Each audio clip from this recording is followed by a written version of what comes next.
The rain hammered against the glass corridors of Adelaide Corporation for hours long.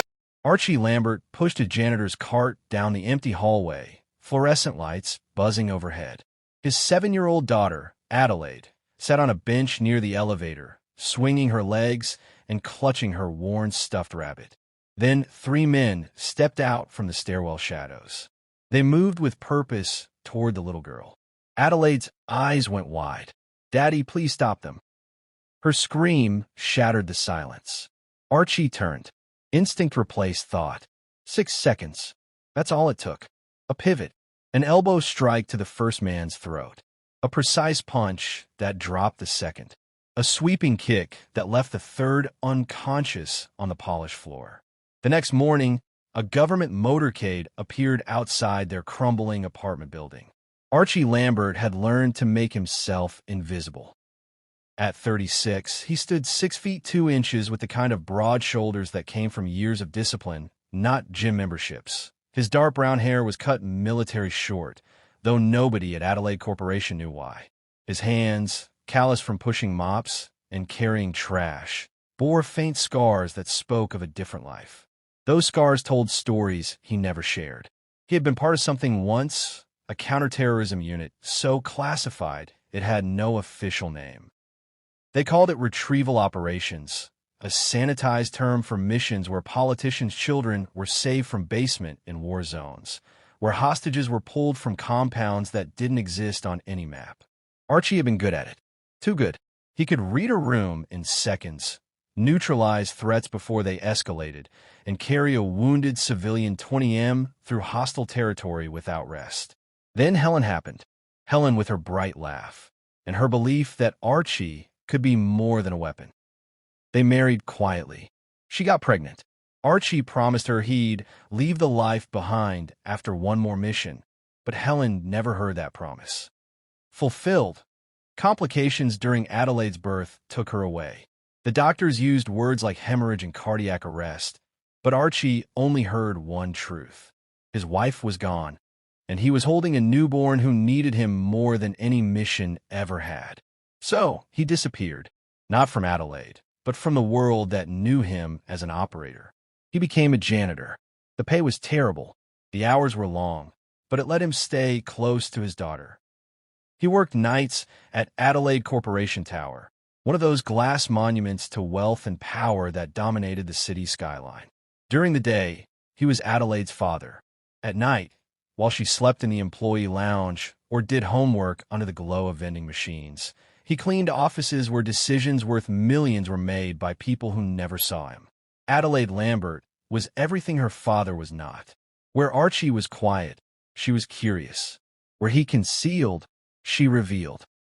At 7, she had her mother's blonde hair and her father's gray eyes.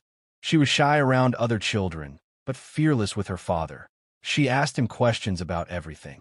Why birds flew south, how tall buildings stayed standing, whether stars knew people were watching them. Archie answered what he could and invented answers when he couldn't. She was his whole world, and keeping her safe meant keeping her innocent of the violence he'd left behind. Alexander Rodas ran Adelaide Corporation the way generals ran campaigns, with strategy, discipline, and an emotional distance that kept everyone at arm's length. At 33, she was younger than most of the board members who tried to undermine her. She wore her authority like armor, always impeccably dressed, her blonde hair styled perfectly, her red V-neck dresses tailored to project power without apology. She walked through her building like she owned it, because she did. But power came with ghosts. When Alexander was 14, she'd been taken. Her father was a senator with enemies who knew that the fastest way to break a man was through his children. She'd spent 4 days in darkness, listening to footsteps above her head, wondering if she'd ever see sunlight again. Then someone came. She never saw his face clearly, just felt strong arms lifting her, heard a calm voice saying, "You're safe now," as he carried her through what felt like miles of forest. By the time the official rescue team arrived, she was already free and her rescuer was gone. The trauma specialist her father hired said she'd forget in time. She didn't. She remembered the feeling of being helpless, and she'd built her entire life around never feeling that way again. Control became her religion. Trust became a luxury she couldn't afford. And the janitor who worked in her building at night, he was invisible to her, just another part of the machinery that kept her empire running. Until the night, 3 men came for his daughter. The attack happened in Section 7 of the 42nd floor near the executive suites.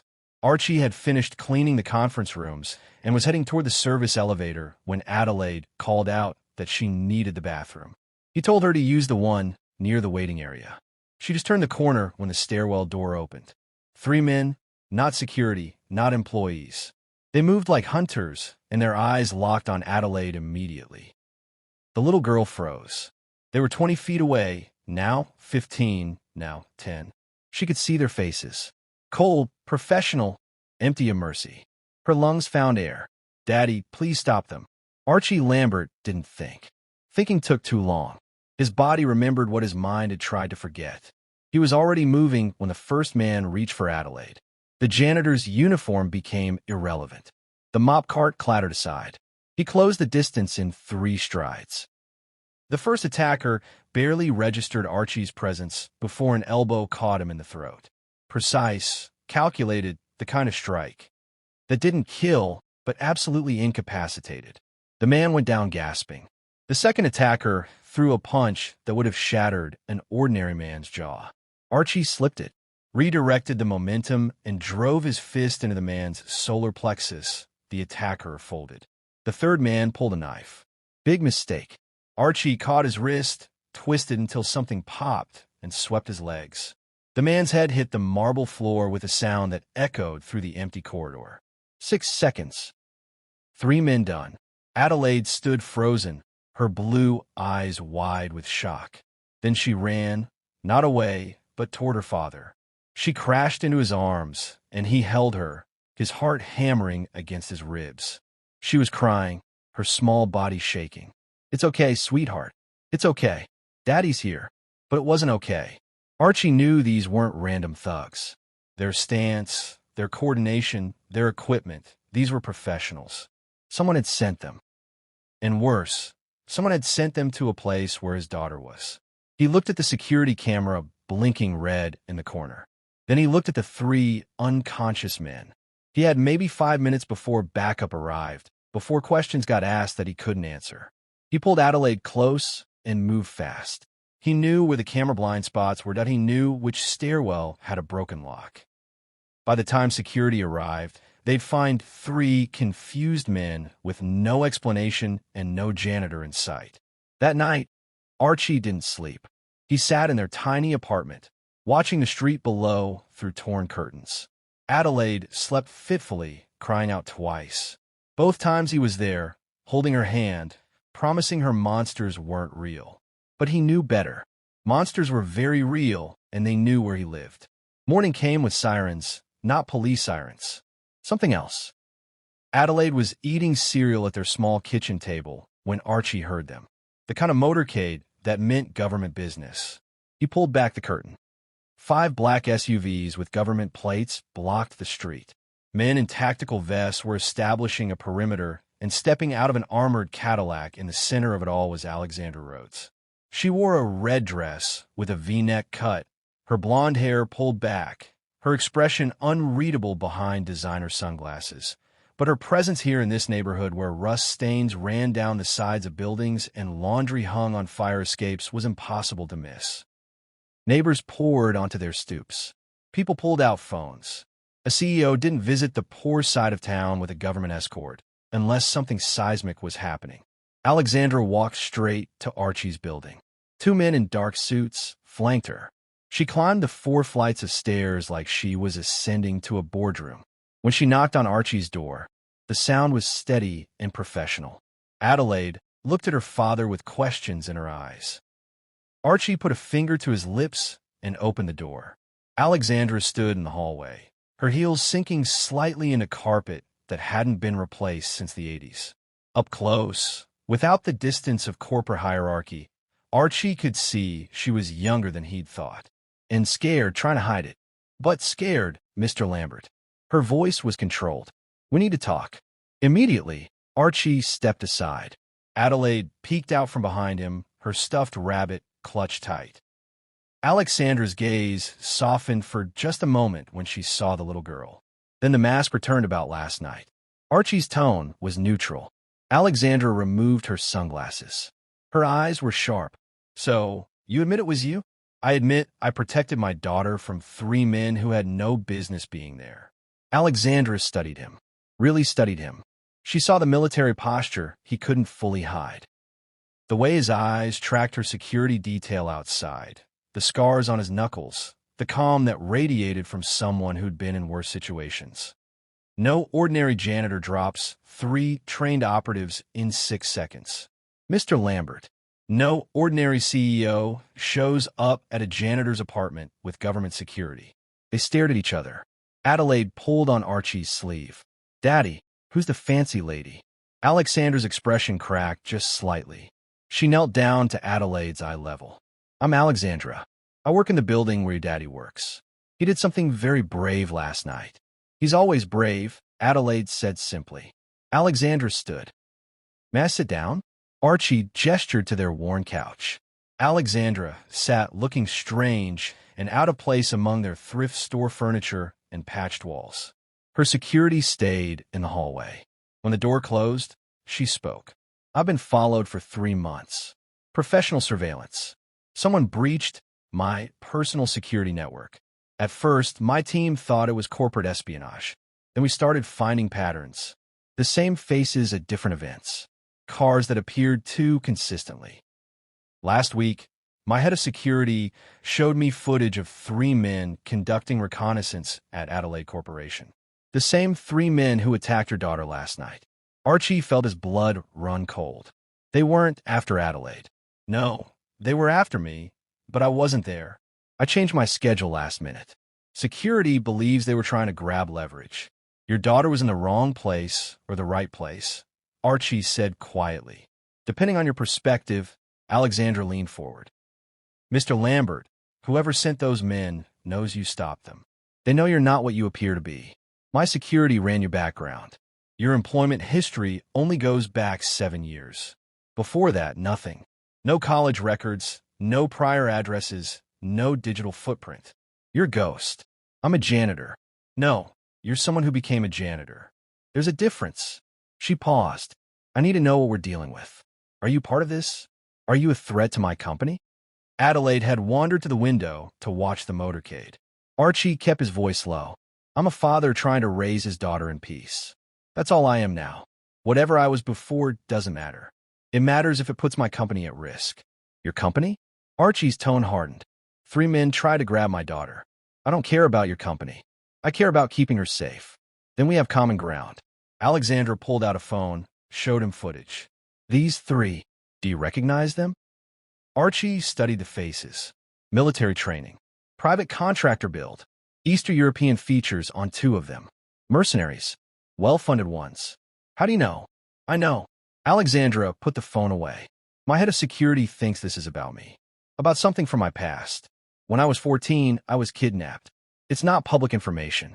My father paid a fortune to keep it quiet, but whoever's behind this knows. And they're recreating it. Why? I don't know. Revenge against my father. Corporate sabotage. All I know is they're escalating. The 3 men you stopped won't be the last." Archie looked at Adelaide, who was pressing her nose against the window, making fog patterns with her breath. "What do you want from me?" "Protection for both of US.M.Y security can keep me safe in controlled environments. But you saw a threat and neutralized it in seconds. I need someone who can do that if things go wrong. I'm not a bodyguard. No, you're something better. You're someone they won't see coming." Archie stood. "I appreciate the offer, Miss Rodas, but I left that life behind for a reason. I have a daughter who needs a father, not a weapon." Alexandra stood too. "Then think about this. If they know about you now, do you really believe they'll leave you alone? You humiliated whoever sent those men. That's not something people like that forgive." The words hung in the air. Archie knew she was right. He'd broken the first rule of staying hidden. Never draw attention. But, given the same situation, he'd do it again in a heartbeat. "I need time," he said finally. "You don't have time. Alexandra moved to the door. My security team has swept this building. You're clean for now, but Mr. Lambert, when they come back, and they will, don't hesitate to call. She handed him a card. That number reaches me directly. Day or night. She left. The motorcade pulled away 15 minutes later. Adelaide turned from the window. Daddy, are we in trouble? Archie pulled her into a hug. No, sweetheart. Everything's going to be fine. But that night, he didn't sleep. He sat at the window with the lights off, watching the street. At 2 o'clock in the morning, he heard it. The faint whir of a drone outside their window.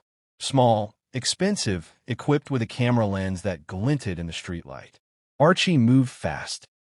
He grabbed the broom from the kitchen, opened the window in one smooth motion, and through the broom handle caught the drone perfectly, sending it spiraling into the alley below.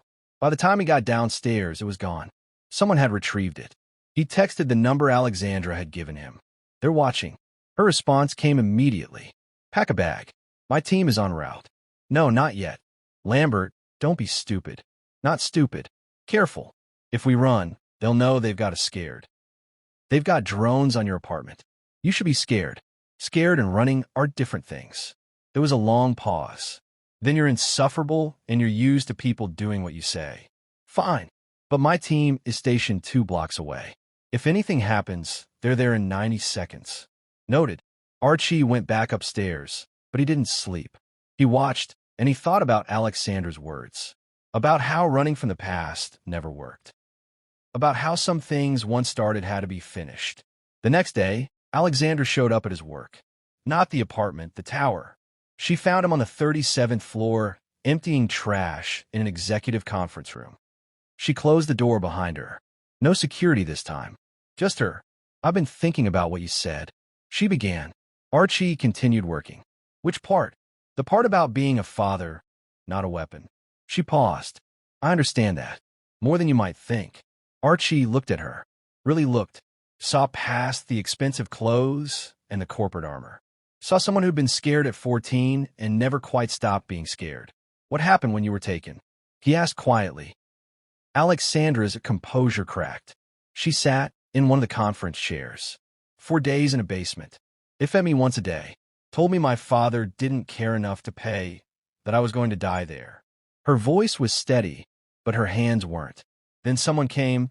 Not the police, not FBI, someone else. He got me out, carried me through a forest. I remember his arms felt safe. I remember thinking, if I just held on, I'd be okay. She looked up. I never saw his face. He was gone by the time the official rescue team arrived. Archie stopped working. His throat felt tight. For years, I tried to find him. Alexandra continued, but there were no records.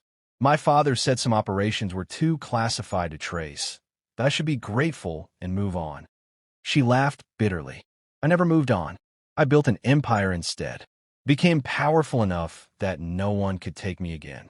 But it didn't work. I'm still that scared 14-year-old in the dark. You're not, Archie said. That girl survived. This woman thrived. Did she? Or did she just build higher walls? Before Archie could answer, his phone rang. Adelaide School. His daughter was sick. Nothing serious, but could he pick her up? He apologized to Alexandra and left, but her words stayed with him. About walls, about survival, about the difference between the two. That evening, while Adelaide slept with a mild fever, Archie received another text. Check your door. He opened it. An envelope inside a photo. Adelaide School taken today. Someone had been watching. Archie's hands shook with rage. He called Alexandra's number. They photographed my daughter. Come to my office now. Bring Adelaide. It's 11 at night. I don't care if they're bold enough to surveil a school. They're bold enough to act. My building has security. Yours doesn't. Archie looked at his sleeping daughter. Then he made the call. No parent wants to make. He woke her gently. Hey, sweetheart, we need to go somewhere safe tonight. Adelaide, still foggy with fever, didn't question. She trusted him. That trust was everything. Alexandra's office occupied the entire top floor of Adelaide Corporation Tower. Floor-to-ceiling windows, minimalist furniture, a space designed to intimidate. But when Archie arrived with Adelaide wrapped in a blanket, Alexandra had transformed it.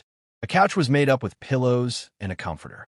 Hot chocolate waited on a side table. Children's books were stacked nearby. I call my assistant, Alexandra explained. She has nieces. Adelaide perked up at the hot chocolate. While she drank and paged through a picture book, the adults talked in low voices across the room.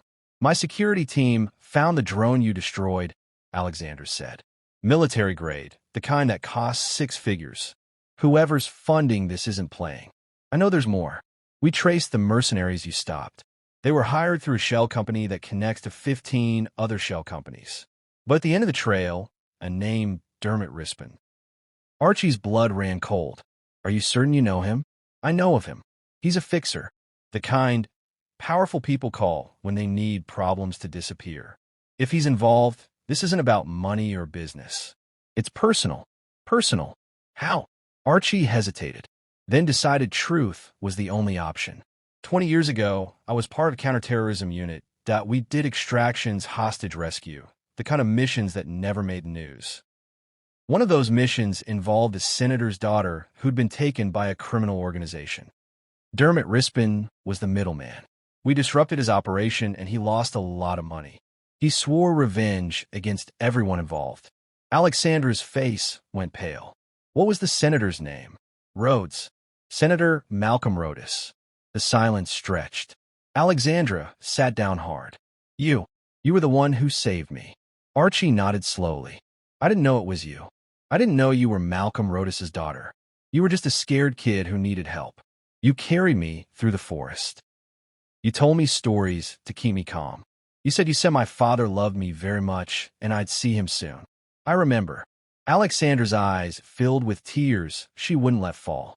I've been looking for you for 20 years, and you've been here, cleaning my building. I didn't know.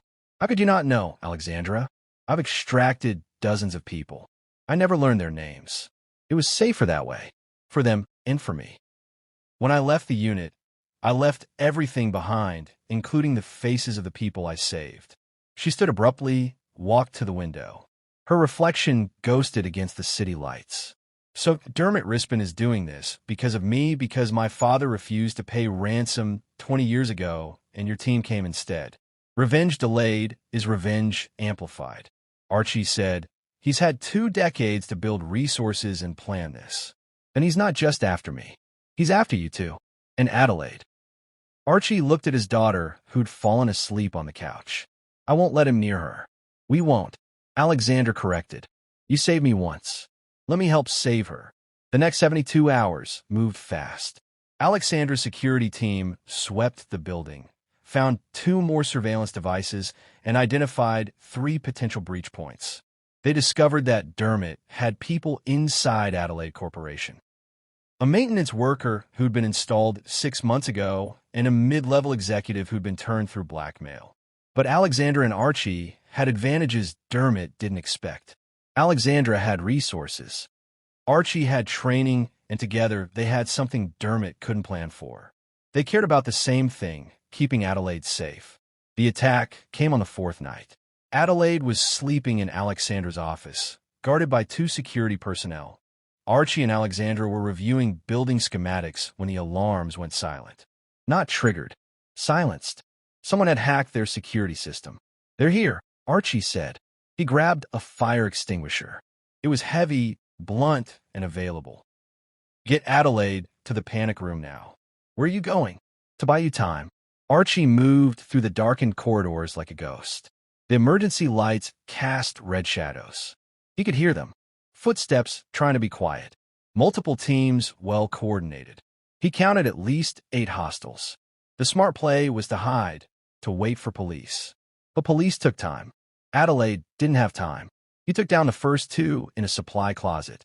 Quick, quiet. He used their radios to listen to the others. They were searching floor by floor, looking for Alexandra. They didn't know about Archie. The 3rd and 4th went down in the stairwell. Archie used the narrow space to his advantage. They couldn't surround him, couldn't use their numbers. One at a time, they fell. But the 5th was smart. He didn't come through the door.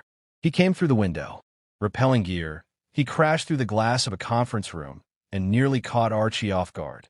They fought hard. Archie took a knife, slash across his ribs. The mercenary took a chair to the skull. By the time Archie reached the top floor, his shirt was soaked with blood. Not all his. He was breathing hard. His knuckles were split. But Adelaide's room was ahead. And standing between him and that room were the last 3 mercenaries. And Dermot Rispin himself. Dermot was in his 50s, gay-haired, distinguished in the way villains in movies always were. He wore an expensive suit and held a pistol like he knew how to use it. Archie Lambert, or should I say Ghost? That was your call sign, wasn't it? Dermot smiled. I waited 20 years for this. Then you've wasted 20 years. Oh, I don't think so. I built an empire while you've been pushing a mop. Who's really won? The man whose daughter is still breathing. Dermot's smile faded. Not for long. You cost me everything that night. My reputation, my connections, millions in lost revenue. And for what? To save a politician's brat. To save a child. That's all she was, a child. And now she's the CEO who's about to die in a tragic building fire. Dermot gestured to his men. Kill him. Slowly. The 3 mercenaries advanced. Archie was tired, injured, outnumbered, but he'd been in worse situations. And he'd survived because he knew something they didn't. How to fight when everything mattered. The first mercenary came high. Archie ducked, drove his shoulder into the man's gut, used his momentum to throw him into the second. They tangled, went down. The third pulled a knife. Archie caught his wrist, twisted, heard the snap. The man screamed. Archie silenced him with an elbow to the temple. The first 2 were getting up. Archie grabbed a desk lamp, swung it like a club. Glass shattered. One went down. The other lunged. Archie sidestepped, tripped him, and the man's head connected with a filing cabinet with a sound that made Dermot wheeze. Then it was just Dermot and his pistol. The older man's hand shook slightly. You should have stayed hidden. I tried. You found me anyway because you were sloppy, sentimental. A child made you weak. No, Archie said, stepping forward. A child made me strong. Dermot fired. Archie moved. The bullet grazed his shoulder. He kept coming. Dermot fired again. Missed. Then Archie was on him. The pistol clattered away. They went down hard. Dermot was trained. But Archie was desperate. And desperation beat training every time. It ended with Dermot unconscious and Archie leaning against the wall, bleeding and exhausted. Behind him, a door opened. Adelaide stood there, tears streaming down her face. Alexandra was right behind her. Daddy, Adelaide ran to him. Archie caught her with his good arm, held her close. It's okay, baby. It's over. It's all over. But Adelaide pulled back, looked at the blood. You're hurt. Just a little. Daddy's tough. You're very tough, Alexandra said quietly. She was crying, too. Thank you. Archie looked at her over Adelaide's head. You'd have done the same for me. I don't know if I would have been brave enough. Bravery isn't about being fearless. It's about being terrified and doing it anyway. Police arrived 12 minutes later. FBI 20 minutes after that. By sunrise, Dermot Rispin was in federal custody, facing enough charges to ensure he'd never see freedom again. The mercenaries he'd hired were rounded up. The people he'd planted inside Adelaide Corporation were removed, and Archie Lambert sat in a hospital bed, getting stitches with his daughter asleep in the chair beside him. The government came with offers: return to service, full reinstatement, better pay. Archie listened politely and declined. My daughter needs a father, not a weapon. I'm done being a weapon. They accepted his answer and left. But Alexandra stayed. I have an offer too, she said. Head of security for Adelaide Corporation. Real salary, benefits, an apartment in a building with actual working heat, and most importantly, hours that let you be there when your daughter needs you. I'm not qualified.